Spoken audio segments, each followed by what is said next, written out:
Sahabat Radio Pelita Kasih yang dikasihi Tuhan Yesus, selamat pagi, salam sejahtera bagi Bapak, Ibu, Saudara-saudari sekalian. Selamat berjumpa kembali dengan pelayanan Renungan Harian Salum.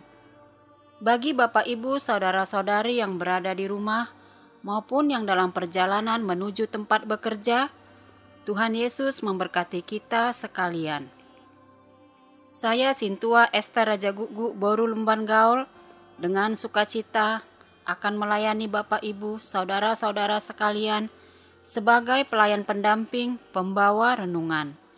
Renungan di pagi hari ini dibawakan oleh Sintua Anggiat Sihombing dari AKBP Kernolong, Resort Jakarta.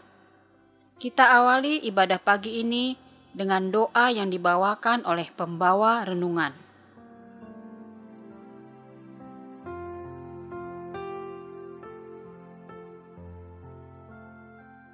Mari kita berdoa. Terima kasih Bapa di surga, di dalam Kristus Tuhan dan Juru Selamat kami. Terima kasih atas indahnya pagi ini kami seluruh pendengar Radio Pelita Kasih dimanapun berada. Kami akan mendengarkan kebenaran firman Tuhan. Biar Tuhan yang menyertai kami di setiap langkah kehidupan kami, sehingga firman Tuhan menjadi nyata dan hidup di dalam kehidupan kami. Jika sebentar Bapak kebenaran firman Tuhan kami dengarkan, datanglah Engkau bersama Roh Kudus Tuhan, sehingga kami siap menjadi pendengar. Dalam Kristus Yesus kami berdoa dan mengucap syukur. Amin.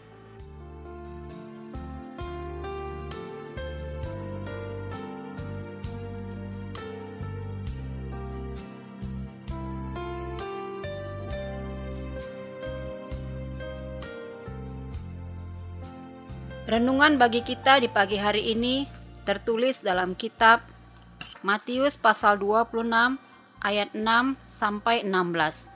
Matius pasal 26 ayat 6 sampai 16. Demikianlah firman Tuhan. Yesus diurapi.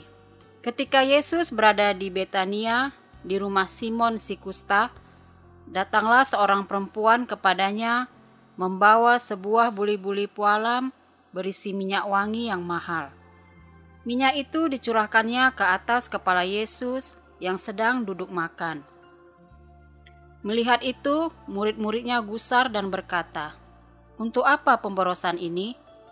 Sebab minyak itu dapat dijual dengan mahal dan uangnya dapat diberikan kepada orang-orang miskin." Tetapi Yesus mengetahui pikiran mereka, lalu berkata, "Mengapa kamu menyusahkan perempuan ini? Sebab ia telah melakukan suatu perbuatan yang baik kepadaku. Karena orang-orang miskin selalu ada padamu, tetapi aku tidak akan selalu bersama-sama kamu. Sebab dengan mencurahkan minyak itu ke tubuhku, ia membuat suatu persiapan untuk penguburanku. Aku berkata kepadamu, sesungguhnya di mana saja Injil ini diberitakan di seluruh dunia, apa yang dilakukannya ini akan disebut juga untuk mengingat dia." Kemudian pergilah seorang dari ke-12 murid itu yang bernama Yudas Iskariot kepada imam-imam kepala. Ia berkata, "Apa yang hendak kamu berikan kepadaku supaya aku menyerahkan dia kepada kamu?" Mereka membayar 30 uang perak kepadanya. Dan mulai saat itu ia mencari kesempatan yang baik untuk menyerahkan Yesus. Dan sebagai ayat pembimbing bagi kita pada pagi hari ini, yaitu ayat 13. "Aku berkata kepadamu, sesungguhnya di mana saja Injil ini diberitakan di seluruh dunia, apa yang dilakukannya ini akan disebut juga untuk mengingat dia."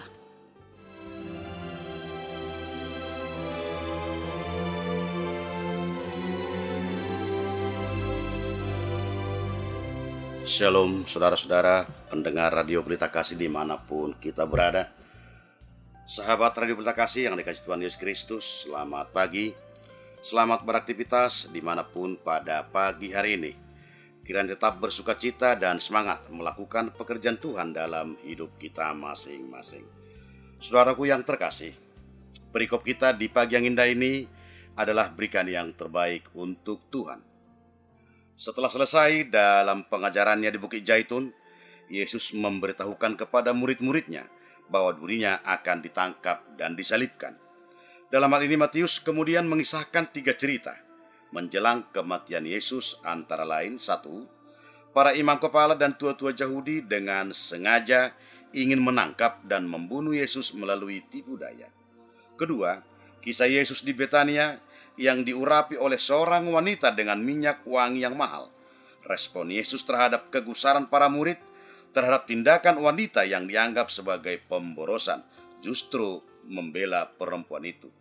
Tanpa disadari, tindakan wanita itu menyimbolkan persiapan untuk kematian Yesus, sekaligus menjadi pribadi yang akan dikenang senantiasa saat Injil diberitakan.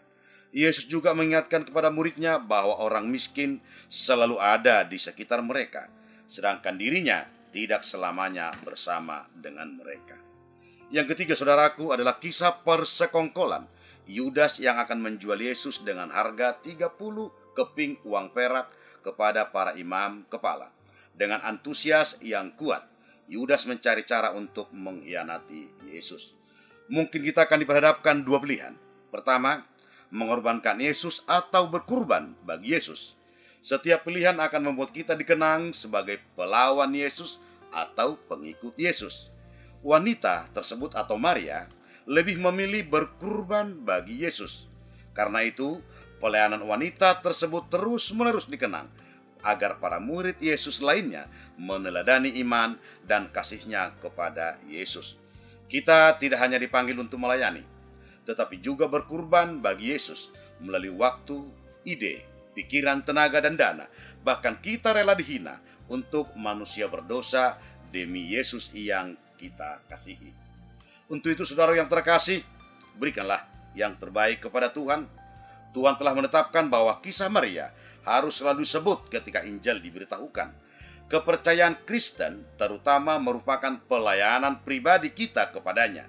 Melalui peristiwa ini kita belajar bahwa kesetiaan yang sepenuh hati dan kasih yang sungguh-sungguh kepada Yesus merupakan aspek yang paling berharga dalam hubungan kita dengannya.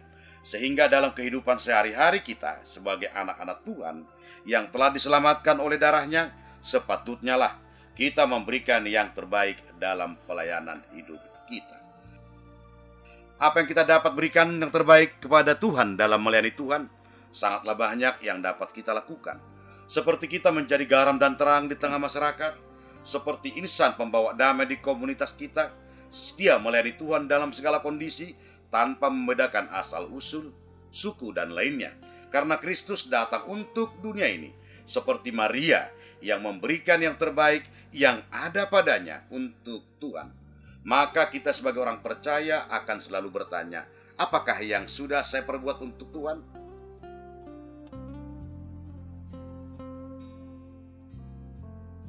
Saudaraku pendengar Radio Pelita Kasih dimanapun Anda berada, dalam Alkitab ada 8 hal yang terbaik yang kita berikan kepada Tuhan, berkenan dan disukai oleh Tuhan.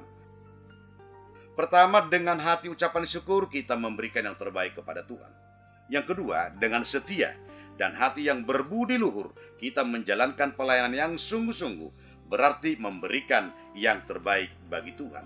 Yang ketiga, dengan iman dan ketaatan kita untuk menjalankan pelayanan sebagai ungkapan syukur kita kepada Tuhan. Yang keempat, mengerti dan memahami kehendak Tuhan sebagai landasan kita untuk mensyukuri penyertaan Tuhan di dalam hidup kita. Yang kelima, melatih diri beribadah dan pemahaman firman Tuhan sebagai ungkapan terima kasih kita kepada Tuhan Yesus. Yang keenam, saudaraku, memberikan yang terbaik bagi Tuhan untuk memuliakannya, bukan meninggikan diri kita, tapi meninggikan nama Tuhan. Yang ketujuh, kita melayani penuh dengan kasih Tuhan yang nyata dalam hidup kita sehari-hari. Yang kedelapan, selalu meminta dan memohon pertolongan Roh Kudus agar selalu menyertai kita sehingga kita menjadi anak Tuhan yang mau bersyukur. Saudara-saudaraku yang terkasih, pendengar Radio Pelita Kasih dimanapun kita berada, yang menjadi pertanyaan, mengapa kita perlu memberikan yang terbaik kepada Tuhan? Nah, karena Tuhan kita itu baik dan baik sekali di dalam hidup kita, maka Tuhan yang memberikan yang terbaik, tepat sasaran dan sempurna kepada kita selama hidup ini. Tuhan memberikan di waktu yang sangat tepat, dan pada saat kita menerimanya pun dalam kondisi yang sangat tepat. Sehingga tentunya setiap pemberian yang baik dan anugerah yang sempurna datang dari Allah Bapa di surga. Hari ini saudaraku, di pagi yang cerah dan sejuk dimanapun kita berada, dan dalam kondisi yang bagaimana sekalipun, nama Tuhan Yesus kita terima sebagai pemberian yang baik dan anugerah yang sempurna. Dan kita percaya hari ini juga kita telah menerima berkat Tuhan. Misalnya saudaraku, kita bisa tersenyum pagi ini dengan orang-orang yang kita cintai, berangkat ke tempat kerja yang dan paling indah, Tuhan tetap menyertai kehidupan kita. Terkadang kita merindukan sesuatu yang baik, tetapi dalam kondisi yang tidak tepat. Sedangkan apa yang Tuhan berikan kepada kita selalu yang terbaik dan dalam suatu kondisi yang sangat tepat. Tuhan senantiasa turut bekerja dalam segala sesuatu untuk mendatangkan kebaikan bagi kita dan yang kita percaya kepadanya. Tuhan sudah merencanakan yang terbaik bagi kita. Oleh sebab itu kita harus mencari kerajaan Allah dan kebenarannya. Pada waktu kita mencari kerajaan Allah dan kebenarannya, maka kita akan mulai menemukan jalan-jalannya Tuhan. Waktunya Tuhan berbeda dengan waktunya kita. Kabar baik itu adalah Tuhan akan membuat segala sesuatu indah pada waktunya. Janji Tuhan bagi kita adalah janji yang tetap membuat perbedaan antara kita dengan orang yang tidak tinggal di dalam Tuhan dan mereka yang tinggal di luar Tuhan. Kita yang tinggal dalam Tuhan akan mendapatkan yang terbaik dari Tuhan. Sekalipun saudaraku di sekeliling kita terjadi kegelapan, kita akan tetap mengalami terang dari Tuhan. Sekalipun di sekeliling kita menjadi kering, kita akan tetap mendapatkan sumber air kehidupan dari Tuhan. Sekalipun di sekeliling kita pada mengalami kekhawatiran, ketakutan, kita tetap mengalami damai sejahtera dari Tuhan. Tidak ada tempat yang terbaik di masa-masa ini kecuali kita tinggal dekat dengan Tuhan. Ketakutan datang dalam hidup kita semua orang yang tidak mengenal Tuhan dan tidak percaya kepada Tuhan. Kengerian akan kegelapan juga datang kepada setiap orang yang tidak mengenal dan percaya kepada Tuhan.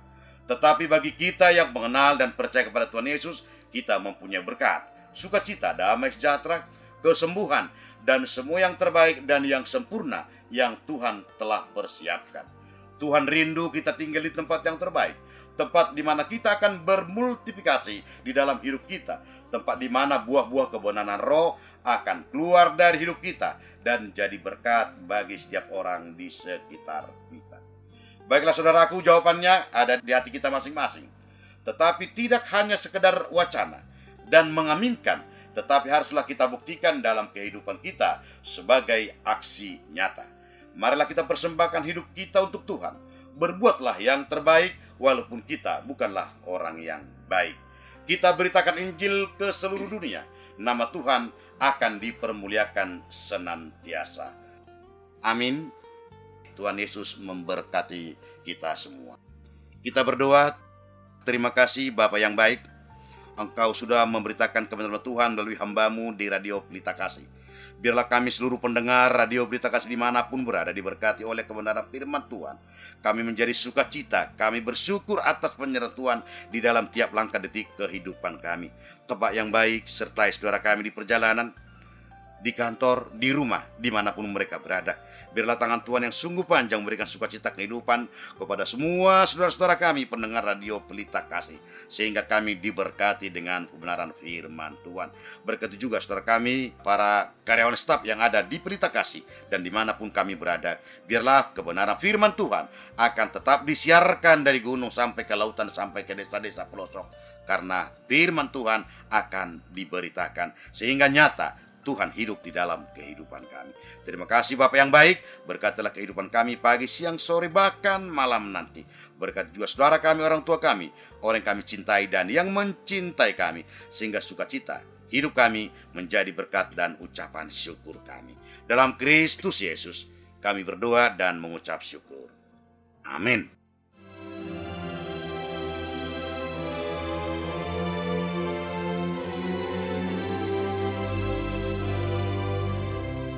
Sahabat Radio Pelita Kasih yang dikasihi Tuhan Yesus, marilah kita mendengarkan beberapa informasi berikut ini. Bila Anda ingin merespon renungan pada pagi hari ini, dapat menghubungi Amang Sintua, Anggiat Sihombing dengan nomor telepon 0812 9837 653. Jika sahabat RPK ingin mendengar ulang renungan ini, dapat mendengarkan di YouTube kanal HKBP Kernolong. Tersedia juga renungan malam setiap pukul 20 WIB. Renungan Harian Salum. Renungan Harian Salum ditulis oleh para hamba Tuhan dari berbagai gereja. Saat ini didistribusikan melalui online. HKBP Kernolong memiliki ruang serbaguna berkapasitas 350 orang, bisa dibagi menjadi 2 bagian.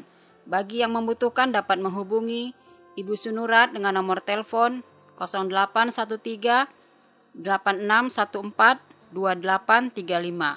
Ibu Sintua Nyonya Lumban Raja Baru Situmorang dengan nomor telepon 0821 1470 7797.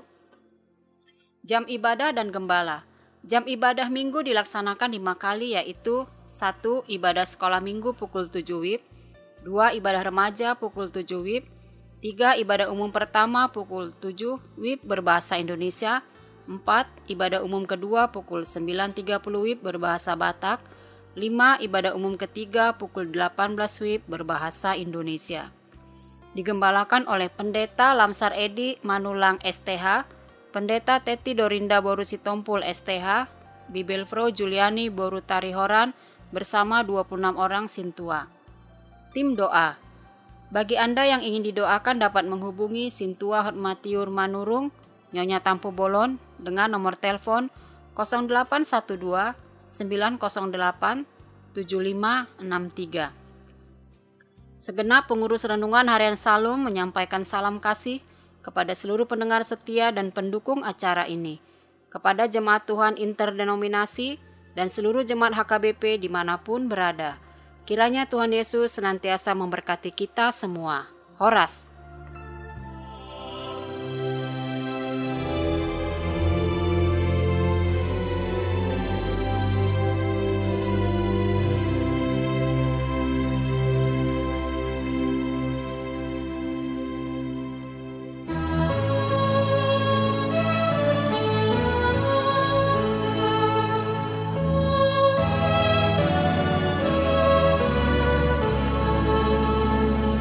Sudahkah yang terbaik Kau berikan kepada Yesus Tuhanku? Besar pengorbanannya di Kalvari, diharapnya terbaik dariku.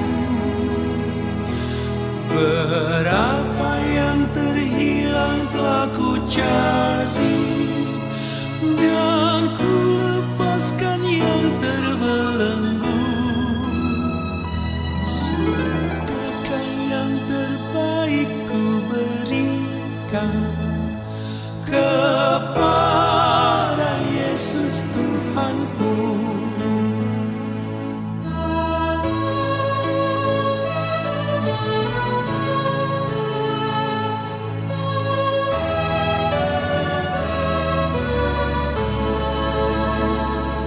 Begitu banyak waktu yang terluang, sedikit ku beri baginya, sebab kurang kasihku pada Yesus.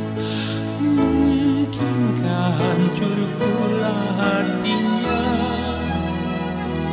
Berapa yang terhilang telah ku cari, dan ku lepaskan yang terbelenggu. Sudahkah yang terbaik ku berikan kepada Yesus Tuhanku?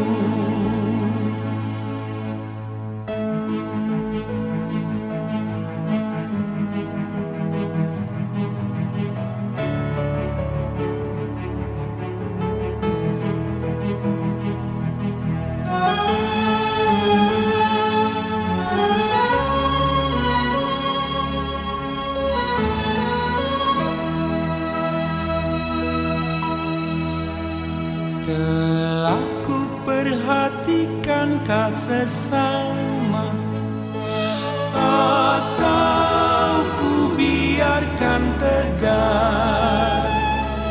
Ku patut menghantarnya pada Kristus, dan kasih Tuhan harus ku sebar. Berapa yang terhilang telah ku cari, dan ku lepaskan yang terbelenggu. Sudahkah yang terbaik ku berikan kepada Yesus Tuhanku? Sudahkah yang terbaik ku berikan?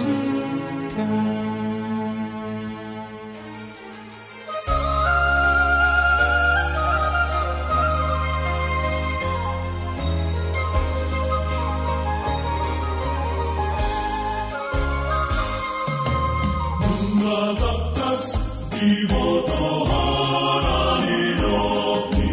Tuhan jadi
sorire